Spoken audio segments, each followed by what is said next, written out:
सुंदरकांड 19वां सर्ग। रावण को देखकर दुख, भय और चिंता में डूबी हुई सीता की अवस्था का वर्णन। उस समय अनिंदिता सुंदरी राजकुमारी सीता ने जब उत्तमोत्तम आभूषणों से विभूषित तथा रूप यौवन से संपन्न राक्षस राज रावण को आते देखा, तब वे प्रचंड हवा में हिलने वाली कदली के समान भय के मारे थर थर कांपने लगी। सुंदर कांति वाली विशाल लोचना जानकी ने अपनी जांघों से पेट और दोनों भुजाओं को सिकुड़ते तथा वहां बैठी बैठी वे रोने लगी। राक्षसियों के पहरे में रहती हुई विदेह राजकुमारी सीता अत्यंत दीन और दुखी हो रही थी। वे समुद्र में जीर्ण शीर्ण होकर डूबी हुई नौका के समान दुख के सागर में निमग्न थी। उस अवस्था में दशमुख रावण ने उनकी ओर देखा। वे बिना बिछौने के खुली जमीन पर बैठी थी और कटकर पृथ्वी पर गिरी हुई वृक्ष की शाखा के समान जान पड़ती थी। उनके द्वारा बड़े कठोर व्रत का पालन किया जा रहा था। उनके अंगों में अंगराग की जगह मैल जमी हुई थी। वे आभूषण धारण तथा श्रृंगार करने योग्य होने पर भी उन सब से वंचित थी और कीचड़ में सनी हुई कमलनाल की भांति शोभा पाती थी तथा नहीं भी पाती थी।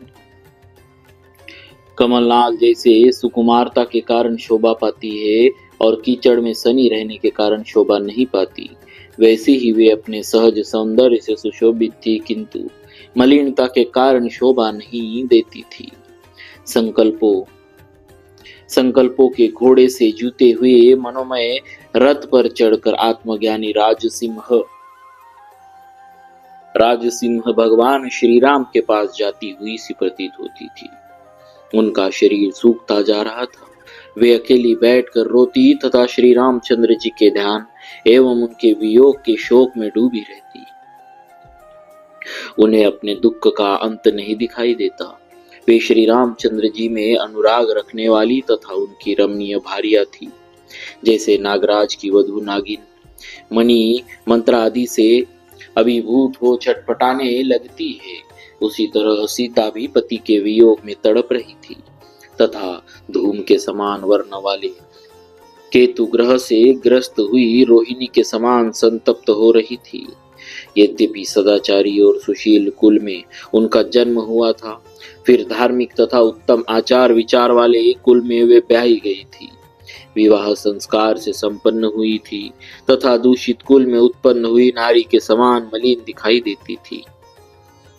वे क्षीण हुई विशाल कीर्ति, तिरस्कृत हुई श्रद्धा, सर्वथा रास को प्राप्त हुई बुद्धि, टूटी हुई आशा, नष्ट हुए भविष्य, उल्लंघित हुई राजाज्ञा, उत्पात काल में दहकती हुई दिशा, नष्ट हुई देव पूजा, चंद्र ग्रहण से मलिन हुई पूर्णमासी की रात, तुषारपात से जीर्ण शीर्ण हुई कमलिनी, जिसका शूरवीर सेनापति मारा गया हुआ ऐसी सेना, अंधकार से नष्ट हुई प्रभा, सूखी हुई सरिता, अपवित्र प्राणियों के स्पर्श से अशुद्ध हुई वेदी और बुझी हुई अग्निशिखा के समान प्रतीत होती, जिसे हाथी ने अपने सूंड से हुंडेर डाला हो, अतएव जिसके पत्ते और कमल उखड़ गए तथा जल पक्षी भय से थर्रा उठे, उस मथित एवं मलिन हुई पुष्करिणी के समान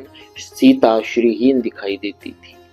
पति के विरह शोक से उनका हृदय बड़ा व्याकुल था, जिसका जल नहरों के द्वारा इधर उधर निकाल दिया गया हो, ऐसी नदी के समान वे सूख गई थी तथा उत्तम उबटन आदि के ना लगने से कृष्ण पक्ष की रात्रि के समान मलिन हो रही थी।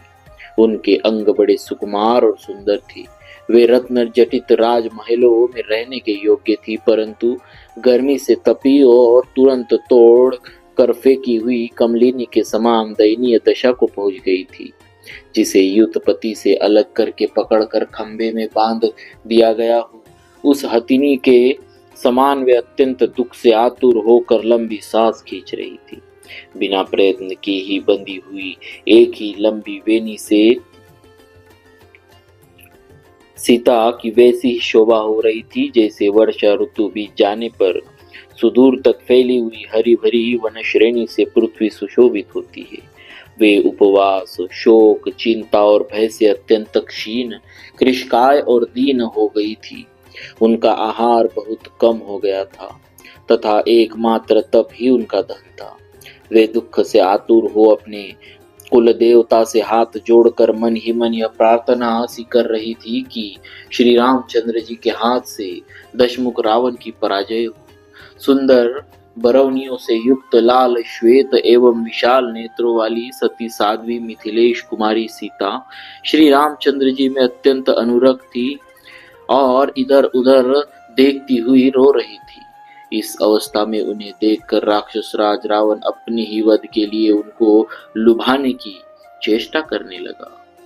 इस प्रकार श्री वाल्मीकि निर्मित आर्ष रामायण आदि काव्य के सुंदर कांड में 19वां सर्ग पूरा हुआ। बोलिए श्री सीताराम जी महाराज की जय। भक्तवत्सल भगवान की